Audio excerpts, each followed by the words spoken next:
Este é o primeiro episódio da temporada 2016, estou 10 anos antes, Laura. Olá a todos e sejam bem-vindos a mais um episódio da rubrica Folheando a Suzette. Este é o primeiro episódio da temporada 2026 e, portanto, vou estar a falar sobre os livros que li em janeiro deste ano. Vou começar novamente, como já é habitual aqui no canal, pelos livros de não-ficção e antes de entrar para os livros de não-ficção de desenvolvimento pessoal, ou queiramos chamar-lhe da maneira que queiramos. Vou começar por um livro de investigação. Também há uma área que me interessa muito e é uma área na qual eu me estou a especializar.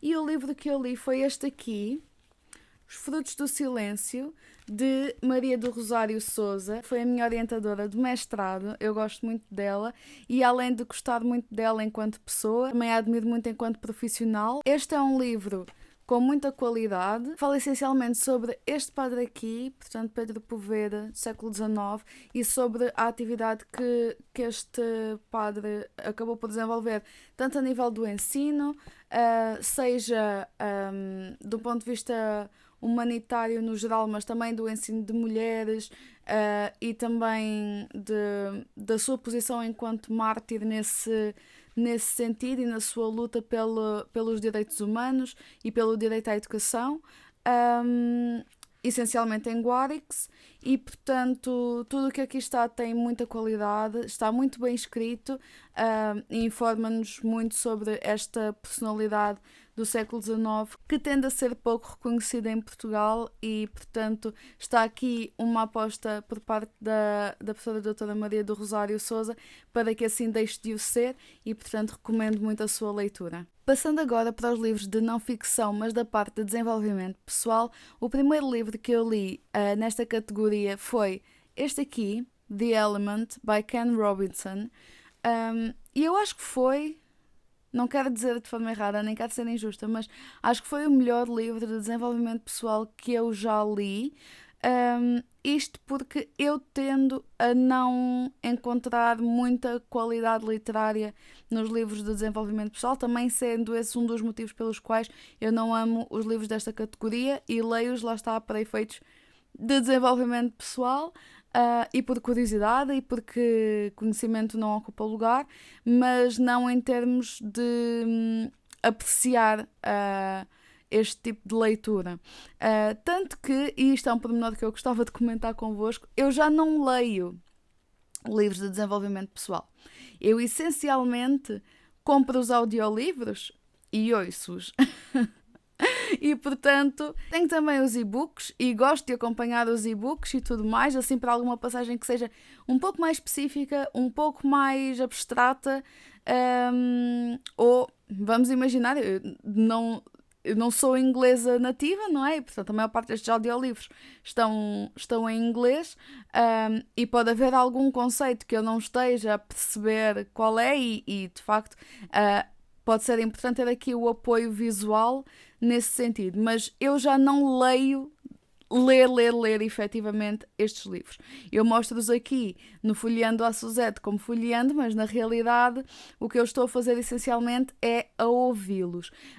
Eu ouço-os enquanto estou a fazer tarefas mais mecânicas, que são necessárias e que são importantes de fazer, mas que são essencialmente mais mecânicas, como lavar a louça ou arrumar uma divisão qualquer da casa, ou seja o que for, ou no trabalho quando estou a fazer alguma coisa assim mais mecânica, da parte do inventariado, e que não tenha de estar ativamente a pensar muito sobre o assunto, eu tenho estes livros a dar em audiolivro, porque acaba por fixar melhor e também acaba por me motivar para fazer coisas a seguir. Portanto, acaba por ser uma boa forma de despertar o meu cérebro, principalmente da parte da manhã, que é uma altura do dia em que eu não funciono tão bem.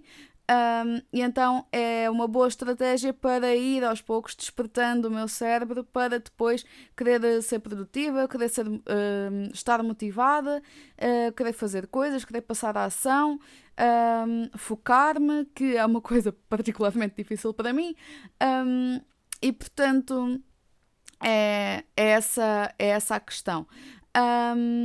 Dito isto, eu ouvi este livro, foi um dos meus favoritos nesta categoria. Não é um livro redundante, não é um livro de linguagem mainstream de todo. É um livro que é complexo, desafia o nosso cérebro a pensar de facto de formas diferentes do que temos vindo a pensar até agora.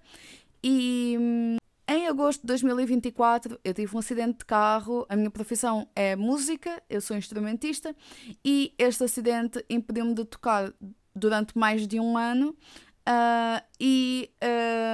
Entre várias coisas que eu tenho percebido ao longo deste ano, uma, uma coisa que aconteceu de muito boa neste processo todo foi o facto de eu ter conseguido reconectar-me com a minha paixão pela música, que era uma questão que estava essencialmente adormecida ou até fragilizada antes do acidente. Obviamente que com o acidente houve várias sensações e sentimentos contraditórios que eu tive naquela altura, e eu tenho estado a falar sobre isso no meu Instagram, @Suzette. Portanto, se tiverem mais curiosidade sobre tudo o que se tem passado e sobre todas as minhas conclusões e tudo mais em relação a este assunto, podem passar por lá, porque neste momento sinto que a minha missão no mundo da música é essencialmente ajudar principalmente músicos clássicos que se possam sentir mais com o síndrome do impostor, ou que estejam inseguros na sua profissão, ou seja o que for, a ultrapassar os seus medos e a viver a sua profissão tendo em conta o seu porquê e o seu para quê. Portanto, se tiverem questões em relação a isso, vão espreitar o Instagram @Suzette e vão saber um bocadinho mais sobre este assunto. No caso do Elemento, eu sinto que foi aquela cereja no topo do bolo para eu perceber porque é que eu quis seguir música em primeiro lugar, entendem? Portanto, este aqui é um livro que essencialmente tem como objetivo ajudar os leitores a procurar qual é que é a sua paixão, porque é que têm aquela paixão e como é que a sua paixão se pode virar um propósito. Para mim, foi muito bom. E eu, se fosse só por mim, pela minha apreciação, provavelmente dar-lhe um 10 em 10, mas eu presumo que seja um livro que, lá está, por ser tão pouco mainstream e ser tão complexo, provavelmente a maior parte das pessoas que gosta deste tipo de livros de não ficção de desenvolvimento pessoal não está muito habituada a esta linguagem e pode sentir alguma aversão a alguns termos mais literários, a alguns conceitos mais abstratos, e portanto, nesse sentido, eu vou-lhe dar um 9 em 10, porque acho que é justo na mesma, é uma ótima pontuação na mesma, mas não é de todo mainstream e não é de todo um livro que eu sinto que toda a gente vai gostar, e portanto é isso. O segundo livro que eu li nesta categoria foi este, The Richest Man in Babylon, portanto, O Homem Mais Rico da Babilónia, de George S. Clason. É um livro sobre literacia financeira. A literacia financeira tem sido um tema que tem vindo a ocupar uma parte bastante significativa na minha vida ultimamente, e aproveito já agora a fazer um paralelo com o outro livro que vos mencionei, portanto, O Elemento, de Ken Robinson. O propósito daquele livro ser reconectar-nos com a nossa paixão, e eu sinto que conseguiu, no meu caso, ajudar-me nesse sentido. Este ajudou-me noutro, que foi, eu fiquei sem emprego, não é? Eu fiquei de baixa, não é? Não fiquei sem emprego, mas fiquei de baixa. Depois ainda tive uma temporada desempregada, porque entretanto os contratos terminaram, e tive algumas questões um pouco mais complicadas neste sentido das finanças pessoais, e portanto eu tive como objetivo também para o final de 2025, início de 2026, nunca mais ficar numa situação e ter o objetivo mesmo de nunca mais ficar numa situação em que não tivesse uma solução, que não tivesse forma de me desenrascar caso alguma coisa deste género, ou seja, uma baixa médica, seja o que for, acontecesse. Portanto, apostar efetivamente num bom fundo de emergência e ter conhecimento sobre literacia financeira. É um tema que eu acho aborrecidíssimo, gente. Aborrecidíssimo. Para mim é muito aborrecido. No entanto, nós sem dinheiro não vivemos. E existe aquele ditado popular de ai tal, o dinheiro não compra felicidade. Não, mas compra saúde, compra conforto, compra aquecimento, compra comida, compra água. Portanto, coisas que nos mantêm vivos. E, portanto, a ideia romântica de que nós não precisamos de dinheiro para ser felizes. É assim, se nós não tivermos saúde, não é? Se nós tivermos um problema de saúde que não possamos pagar o tratamento, eu não sei, mas eu ficaria muito infeliz se isso acontecesse. Ou se algum familiar meu tivesse um problema cuja solução teria de ser paga e não haver fundos para que essa situação se resolvesse. Estes são outros 500, mas 2025 ensinou muitas lições e uma delas foi, mesmo que não seja interessante para ti, tu tens de saber sobre dinheiro e tens de saber como aplicar dinheiro, tens de saber como poupar dinheiro e tens de saber como aproveitar o dinheiro de forma a ser útil para a tua vida e proteger-te quando acontece alguma coisa de inesperado. Dito tudo isto, vocês podem pensar facilmente que eu estava à espera que este livro fosse uma seca. Mas não, eu gostei. Gostei bastante deste livro. Acho que é um livro que se lê muito bem, tem uma linguagem muito mais mainstream do que o outro e tem muitas analogias muito simples, tem mensagens muito claras, muito objetivas, bem fundamentadas, tem uma certa narrativa por trás que lhe dá um certo charme, eu acho, portanto não é só isto assim, isto assado, não, temos de facto uma linguagem também um pouco mais literária, à semelhança do outro, e portanto foi um livro que eu gostei e neste aqui sinto-me perfeitamente à vontade para dar um 9 em 10 e acho que seria unânime para quase toda a gente. Portanto, é um livro muito bom e também é um livro muito simples, não é aborrecido e é muito importante e aconselho toda a gente a ler este livro, ok? A partir daqui, malta, em relação a esta categoria, é tudo a descer. Tudo a descer. Ainda no tema da literacia financeira, portanto, que tem sido um tema que eu tenho explorado bastante, eu li este livro, Rich Dad, Poor Dad.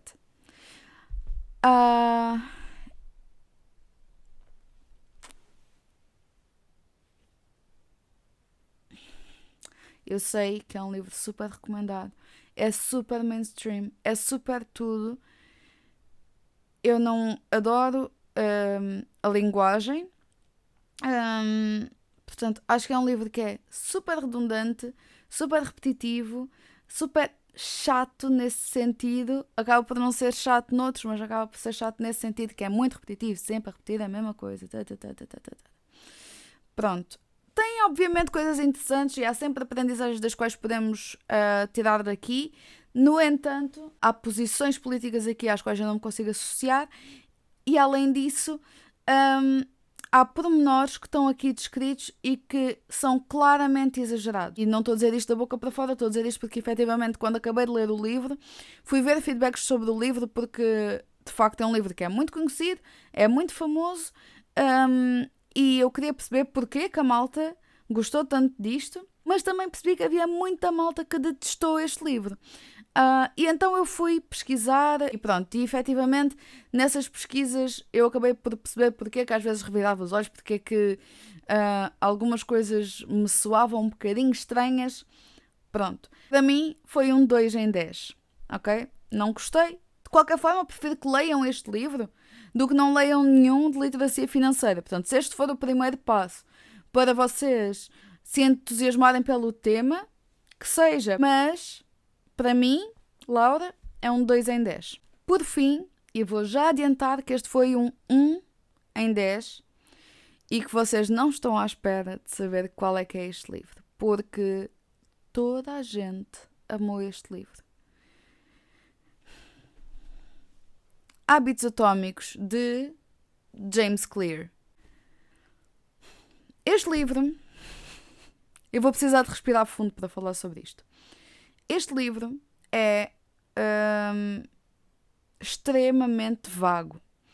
É a mesma coisa em relação ao Rich Dad Poor Dad. Se este for o primeiro passo para vocês se entusiasmarem em conhecer-vos melhor e em criar hábitos saudáveis e tudo mais, leiam, ok? É melhor do que nada, fixe. Se esse for o vosso objetivo e não sabem por onde começar e querem uma leitura simples, fácil, mainstream, que dê para quase todos os gostos e pronto, ok.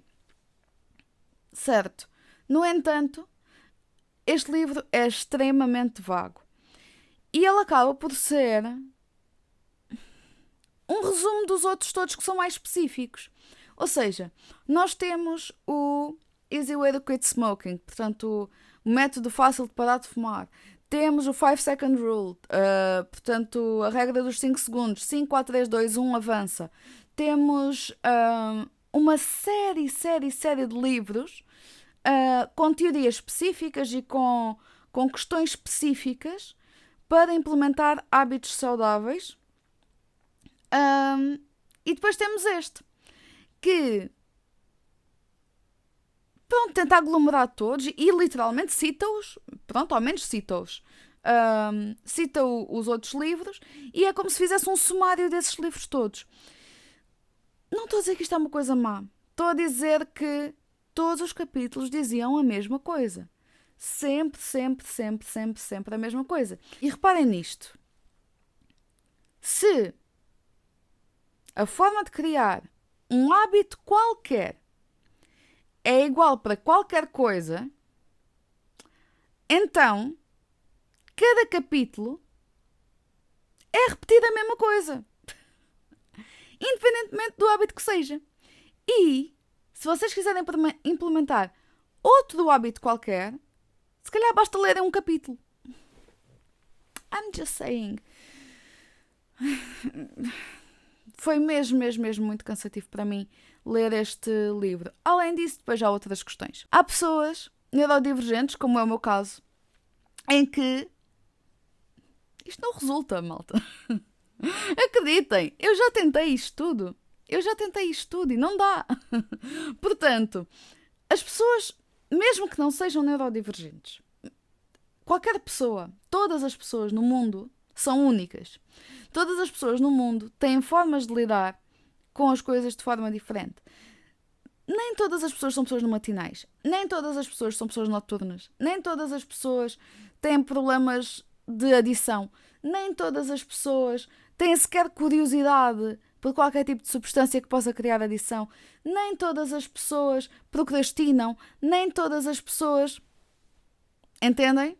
Pronto. E o que eu quero dizer com isto é um livro que tem por objetivo tratar toda a gente da mesma maneira, exatamente com a mesma fórmula, para qualquer que seja o hábito que uma pessoa diferente de outra queira criar, acho que é só ilusório, é utópico.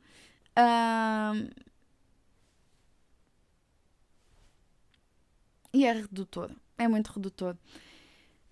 Portanto, sim, eu vou ser a ovelha negra que vai dizer que não gostou deste livro. I'm sorry, lamento, mas não.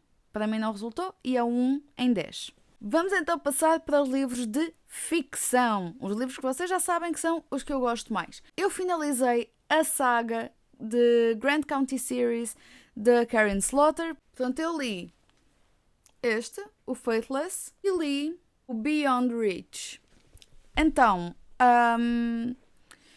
eu tenho dado a oscilar aqui um bocadinho na pontuação que tenho vindo a dar aos livros da Karen Slaughter, mas eu já debati sobre o assunto e já cheguei à conclusão que, sim, eu vou manter o 7 em 10 e não vou descer para 6 em 10.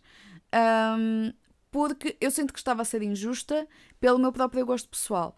Como eu não sou a maior fã de policiais, e é um facto que a brutalidade dos crimes que aconteciam no primeiro livro e dos que passaram a acontecer do primeiro livro para a frente é incomparável. É absolutamente incomparável. Então eu sinto que, enquanto que o primeiro livro estava muito mais... Ok, tinha ali uns elementos da equipa e da relação entre os membros da equipa. Havia muito mais substância em relação aos crimes que tinham sido cometidos. Daqui para a frente, eu sinto que se tornou essencialmente numa telenovela entre as personagens principais e os crimes passaram a ser secundários, além de, lá está, de não ser de todo comparável a intensidade desses crimes em relação ao primeiro e até ao segundo. O segundo ainda foi violento. Mas a partir daí foi essencialmente a relação entre as personagens. Pelo menos foi o que eu senti. E lá está. Como o próprio crime não era exatamente interessante, eu também não considerei as personagens essencialmente interessantes. Tudo foi um bocadinho desinteressante para mim nesta leitura, mas foi uma boa leitura de entretenimento, e não me custou ler, simplesmente não sinto que me tenha acrescentado grande coisa e portanto vou dar mesmo aquela pontuação que é neutra, que é o 7 em 10 e está bom. Não são maus livros, aliás estão bastante bem escritos, simplesmente não me cativaram nesse sentido. Ainda dentro da onda dos policiais, eu li este, Todas as Famílias Felizes, de Miguel Dalte. Vocês sabem que eu sou apaixonada pelos Crimes do Verão de 1985, deste autor, de Miguel Dalte. E eu amei de paixão esse livro. Este é muito bom para policial, lá está. Tal como os da Karen Slaughter. No entanto, o que é que eu senti? Eu não sei se na altura dei pontuação ou não. Se dei, não me lembro qual foi a pontuação que dei, mas para os Crimes do Verão de 1985, para mim é um 10 em 10 e não há sequer questão em relação ao assunto. É um 10 em 10. E não mexe. E porquê que foi um 10 em 10? Eu na altura até vos disse que achei estranho o facto de ter gostado tanto do livro por ser um policial e não ser exatamente o género que mais me atrai. No entanto, eu sinto que aquele livro era lindo, lindo, lindo, lindo. Nas analogias que fazia, na descrição que fazia, na forma quase era crua, era visceral, era sabem? Não estou a conseguir expressar, mas era lindo e era um policial, mas era essencialmente ensaístico, eu acho. E tinha muitos monólogos da personagem principal. Portanto, Todas as Famílias Felizes, eu sinto que já não é tão ensaístico, já não tem tantos monólogos, já não tem tanto sumo, digamos assim, reflexivo, e é mais virado para o crime em si, que é obviamente o objetivo de um policial. E portanto, eu não amei tanto este como amei os Crimes do Verão de 1985. E não sei se acompanharia um próximo livro desta saga, portanto, porque isto acaba por ser a continuação do outro, a personagem principal é exatamente a mesma e portanto é uma continuação. Eu não sei se para mim faz sentido voltar a ler outro livro desta saga, tendo em conta que gostei muito do primeiro e este já foi mais dentro do habitual, que é um policial. De qualquer forma, o livro é extraordinário, não é? Não há questão em relação a isso. Não há questão sobre se o livro é bom ou não. É inegável que o livro é bom, que é muito bom e que o Miguel Dalte é incrível. E, portanto, acho que para qualquer leitor, eu não lhe daria um 10 em 10 porque senti que faltava de facto aquela bolha de pensamentos que o Admar tem, que é a personagem principal. E portanto, no geral, eu se calhar dar-lhe um 9 em 10. Para mim, e sendo que eu gostei mais deste do que gostei dos da Karen Slaughter, para mim, com base em tudo, eu dar-lhe um 8 em 10. A este livro em específico, eu dar-lhe um 8 em 10. O último livro que eu li, vou adiantar já, é um 10 em 10. E eu estive na dúvida se lhe daria um 10 em 10 ou um 1 em 10.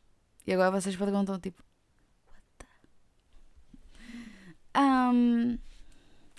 Fyodor Dostoevsky, White Nights. É uma história relativamente curta. Nem sei se chega à novela, será só mais um conto mais extenso. Mas é muito curtinho, lê-se muito rápido. Eu acho que li isto tipo 2 horas no máximo. Talvez, menos, não sei. Sei que li muito rápido. E lê-se mesmo muito rápido. Às vezes a malta tem a ideia de que os clássicos são sempre muito difíceis de ler, são sempre muito complexos, são sempre Não, malta.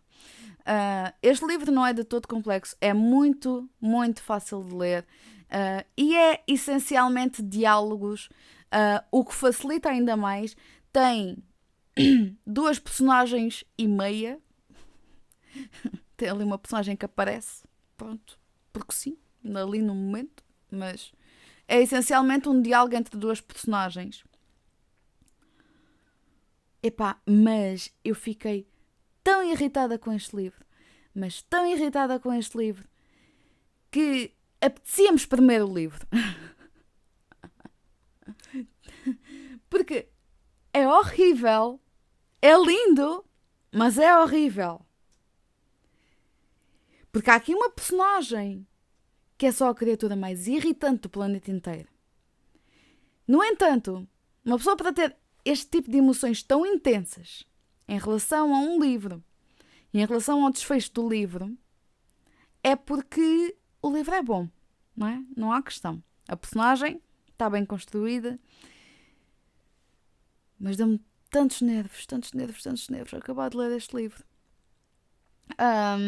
Dito isto, foi dos melhores que eu já li e nunca mais o vou ler na vida. Portanto, é um 10 em 10. É isto. Eu espero que vocês tenham gostado deste episódio. Não se esqueçam de subscrever o canal, de meter um gosto se vocês gostaram e já agora seguir-me no Instagram, Ecos de Suzette. Gostava muito de vos ter por lá e beijinhos!